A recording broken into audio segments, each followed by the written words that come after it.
Hey all, welcome back to another video. So guys, आज के इस वीडियो में हम बात करने वाले थोड़े से डीप टॉपिक के बारे में। एक्चुअली मैं अभी तक गया नहीं हूँ इतना डीप, मतलब वीडियोस बनाने के कॉन्टेक्स्ट में।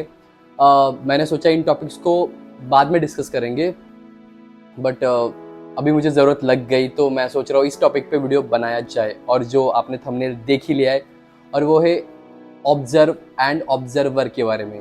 ऑब्जर्व्ड एंड ऑब्जर्वर के बारे में, मतलब देखो, वर्ड में कंफ्यूज मत हो जाना। यही होता है जिंदगी में, हमेशा हम शब्दों में ही मार खा जाते हैं। तो क्या है ये ऑब्जर्व्ड, क्या है एंड ऑब्जर्वर क्या है, समझने की कोशिश करते। देखो, I am not expert, I repeat, मैं हमेशा बोलता हूँ that I am not expert. तो जितनी मेरी अंडरस्टैंडिंग है ऑब्जर्व्ड एंड ऑब्जर्वर को लेकर के, हम यहाँ पे डिस्कस करते। आपने काफी बार सुना होगा कि हम हमेशा जो स्पिरिचुअल इंक्वायरी करते, तो वो हमेशा एक क्वेश्चन को लेकर के बैठे रहते, और वो क्वेश्चन ये होता है दैट हु एम आई, मैं कौन हूँ, है ना। अभी जैसे रमन महर्षि का एक बुक है हु एम आई करके, जिसमें वो कुछ 28 क्वेश्चन के आंसर्स करते। उसमें इन चीज़ों को काफ़ी डिटेल में डिस्कस किया गया है। तो जब वो क्वेश्चन पूछा जाता है उनसे, तो उसके ऊपर उनके रिएक्शंस अलग अलग रहते हैं। यानी हर क्वेश्चन के आंसर में वो अलग, ऑब्वियसली आंसर तो अलग ही रहेगा, बट उसकी डिटेलिंग कुछ अलग तरीके से दिखाई गई है, या फिर वैसे उन्होंने कन्वे किया है। तो जब क्वेश्चन आता है दैट हु एम आई, तो रमन महर्षि ने बोला था कि आप अपने अंदर की एक एक लेयर को निकालते जाओ। यानी आपको नैति नैति करके हु एम आई तक जाना है। नैति का मतलब क्या होता है, नॉट दिस करते हुए। जैसे कि एग्जाम्पल के लिए हम स्टार्ट करते हैं अभी यही से, दैट हु एम आई, तो मैं कौन हूँ, मैं ये बॉडी नहीं हूँ। बॉडी से भी पहले मैंने शर्ट पहनी, तो I am not this shirt, I am not this body, I am not my name. जैसे मेरा नाम शुभम है, तो आई एम नॉट शुभम। जो आई की हम बात करें, हु एम आई, तो ये आई कौन है, तो ये आई बॉडी नहीं है, ये कोई शर्ट नहीं है, ये कोई शुभम नाम नहीं है। बिकॉज शुभम नाम चेंज कर दिया तो भी मैं एग्जिस्ट करता हूँ, और शर्ट बदल दी तो भी मैं एग्जिस्ट करता हूँ। फिर और क्या है, जैसे आई एम अ बॉय, तो आई एम नॉट, फिर जो आई है वो बॉय नहीं, बिकॉज आज की तारीख में आप जेंडर भी चेंज करवा लो तो कोई दिक्कत नहीं, हो जाता है ना। तो ये आई जो है वो बॉय भी नहीं है। फिर उसके और थोड़ा पीछे जाएंगे तो I am a human being, तो ह्यूमन बीइंग है, ठीक ही चलेगा।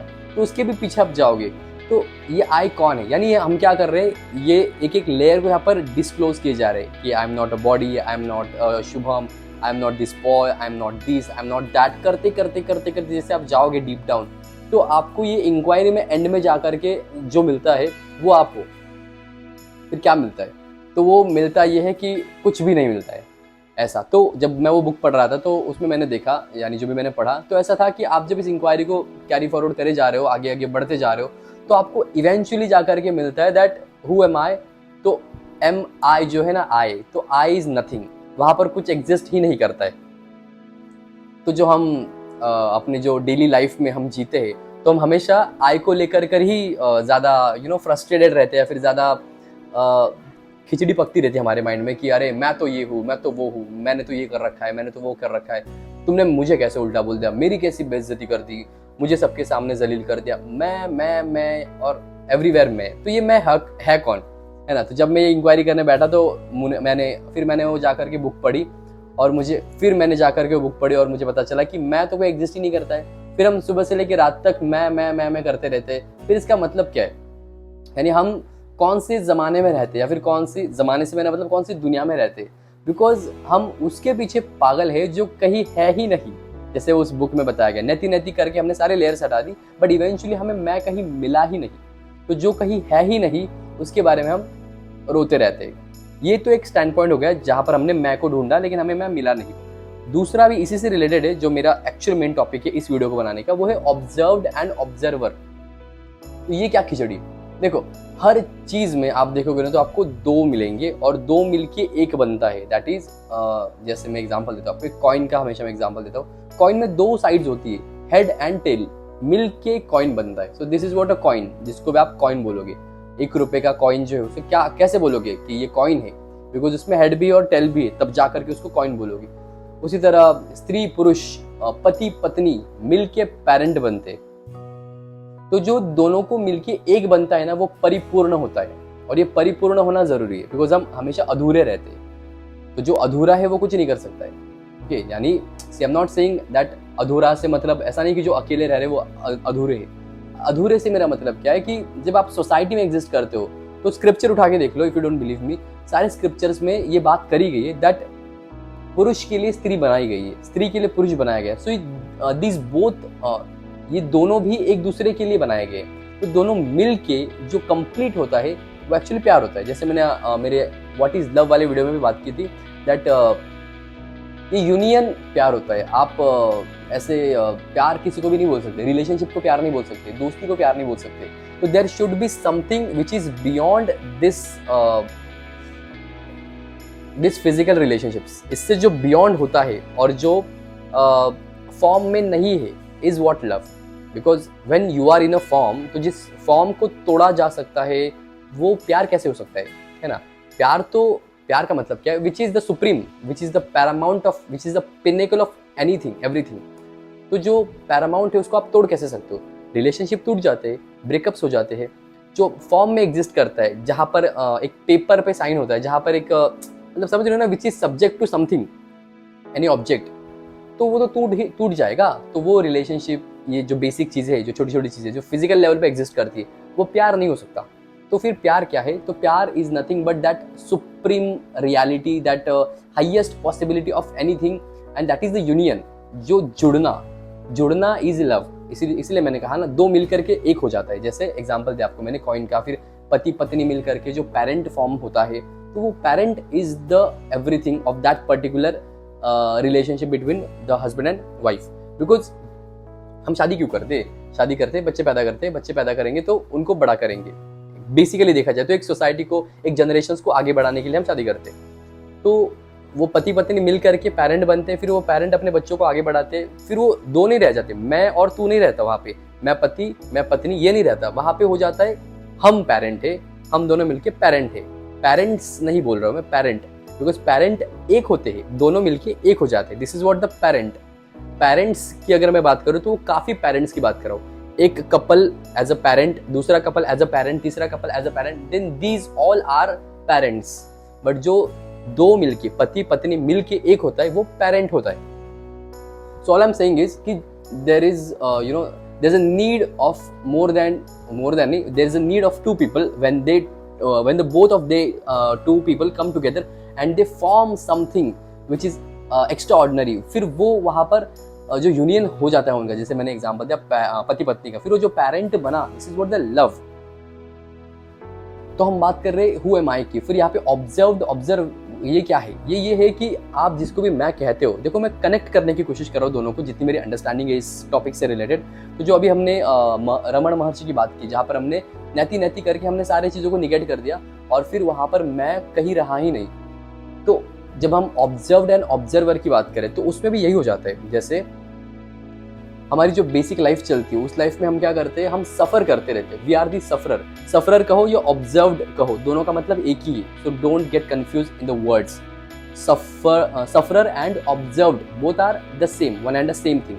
तो अगर मैं सफरर बोलूँ या कभी ऑब्जर्व्ड बोलूँ तो समझ जाना मैं एक ही की बात कर रहा हूँ। तो वी आर दी सफरर, हम जो सोसाइटी में जीते, इट मीन्स हम जो फॉर्म में रहते। तो फॉर्म का मतलब क्या है? जैसे मैं बॉडी के अंदर एग्जिस्ट कर रहा हूँ, मैं कौन है ये हमें पता नहीं है अभी भी, ओके।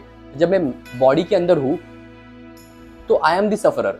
मैं सफरर क्यों? Because which is subject to any of the object, तो वो सफर करेगा ही। जो फॉर्म के अंदर है, किसी ऑब्जेक्ट के अंदर है, आई मीन द बॉडी।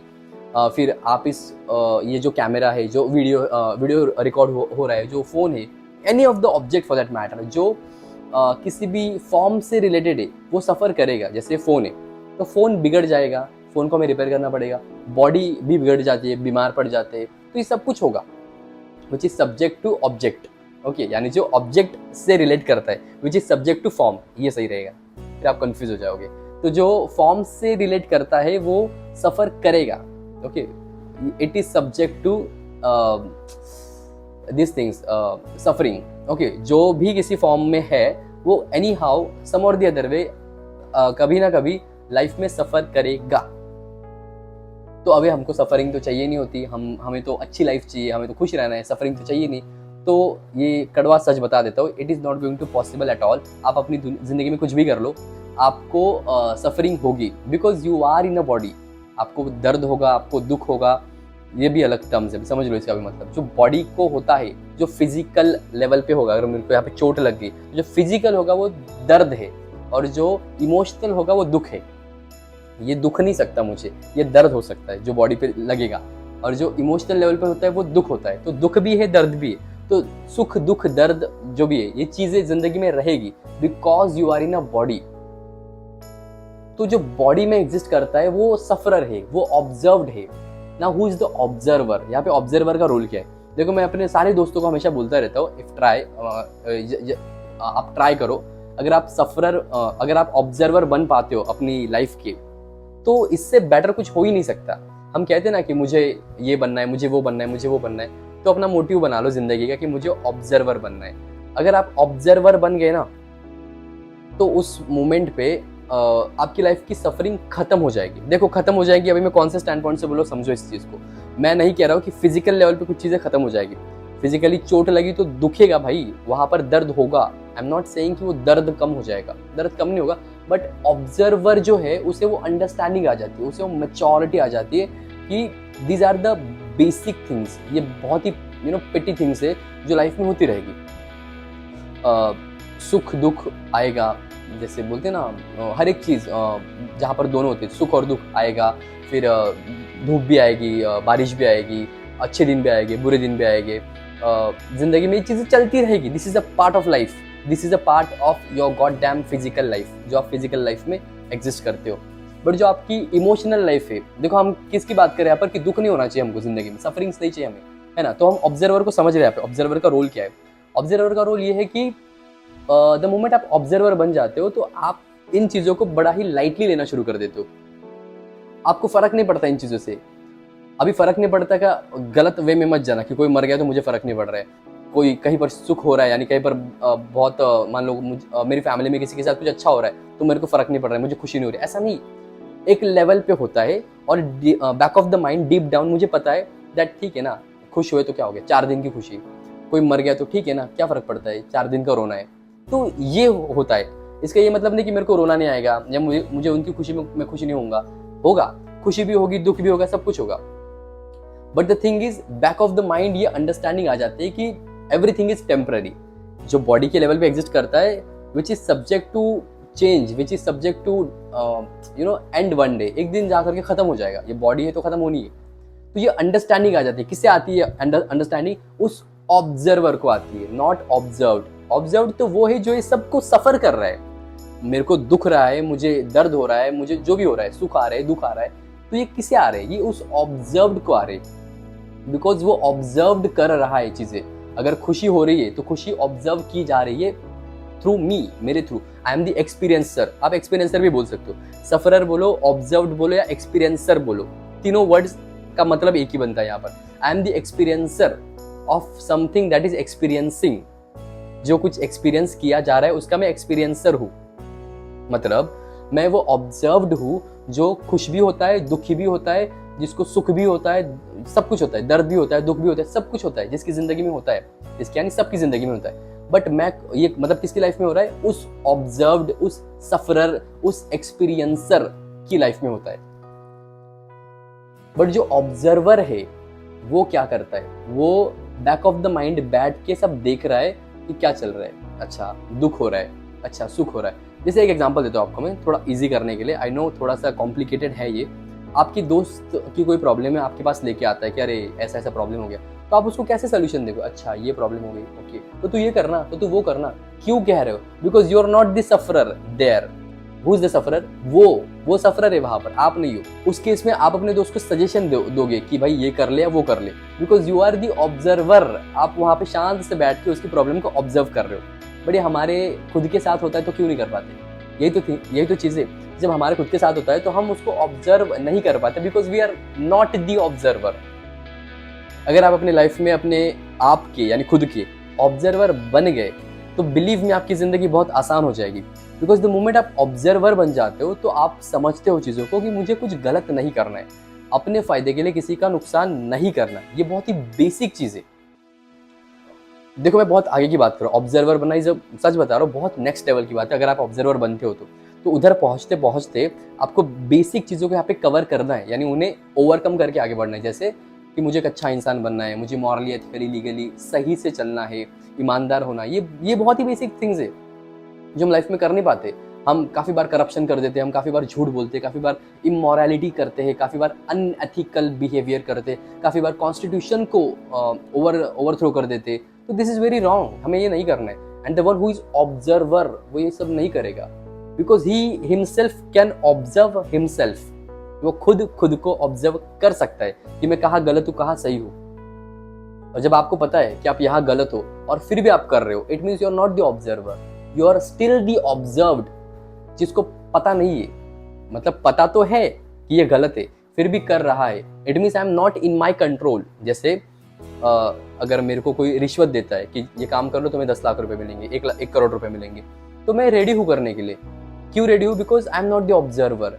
समझ रहे हो? समझने की कोशिश करो। The one who is the observer वो गलत नहीं करेगा, ना खुद के साथ, ना किसी और के साथ, ना खुद के फायदे के लिए किसी का नुकसान करेगा। So all I am trying to saying is कि if you don't want sufferings in your life, because उसके कॉन्सिक्वेंसेस पता होते हैं। ध्यान से समझो ये कहने का मेरा मतलब क्या, मैं क्यों कह रहा हूँ कि वो गलत नहीं करेगा। इसका रीजन ये है कि जो ऑब्जर्वर है उसे पता है कॉन्सिक्वेंसेस क्या है, उसके दुष्परिणाम उसे पता है। जो सफरर है, अगर उसने कुछ गलत किया अपने लाइफ में तो उसके कुछ ना कुछ तो कॉन्सिक्वेंसेस आएंगे, आफ्टरमैथ होगा। वो जानता है कि ये होने वाला है, because he is the observer, तो वो उसे रोकेगा। कौन है ये ऑब्जर्वर? यही आपका मैं है जो आपको रोकता है। अभी देखो ध्यान से समझो, यहाँ पर मैंने कहा था 2 मिलके 1 होते हैं हमेशा। तो ये अकेला ये नहीं बन सकता, अकेला मैं नहीं हो सकता। यानी ये जो ऑब्जर्व्ड है वो भी मैं ही है। जैसे मैंने बताया एक सिक्के के 2 पहलू होते हैं, तो हेड एंड टेल मिलके कॉइन बनता है। तो जो मैं है, जिसको भी मैं कहता हूँ, वो ऑब्जर्वर एंड ऑब्जर्व्ड को मिलके ही बनेंगे। बिकॉज समझो ध्यान से, without observed where is the observer? अगर ऑब्जर्व्ड नहीं है तो ऑब्जर्वर कहाँ से आएगा? इसीलिए ऑब्जर्वर के होने के लिए ऑब्जर्व का होना जरूरी है, और ऑब्जर्व्ड को ऑब्जर्व करने के लिए ऑब्जर्वर का होना जरूरी है।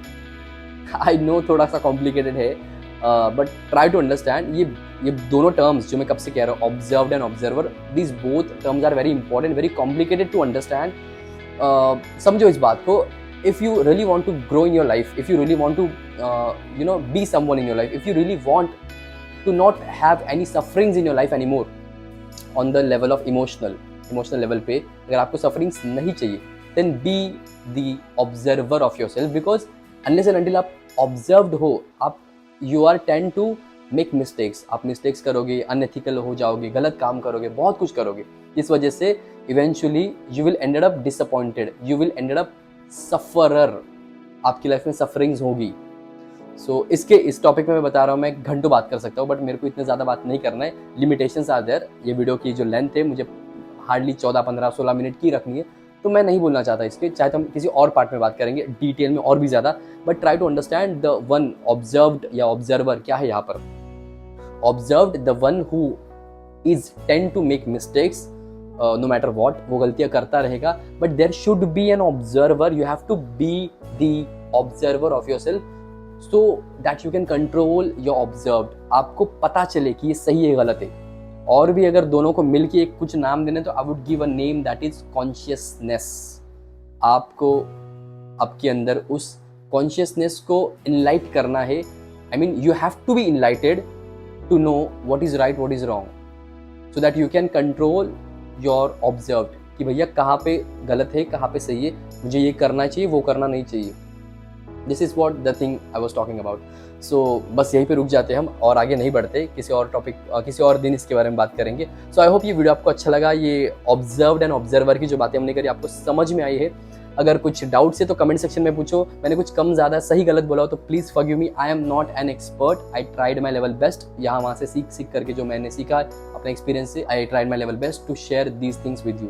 सो आई होप ये टॉपिक आपको अच्छा लगा। इस वीडियो को एंड तक देखने के लिए बहुत बहुत धन्यवाद। इस वीडियो को लाइक करो, शेयर करो, कमेंट करो, चैनल को सब्सक्राइब करो एंड स्टे ट्यून्ड।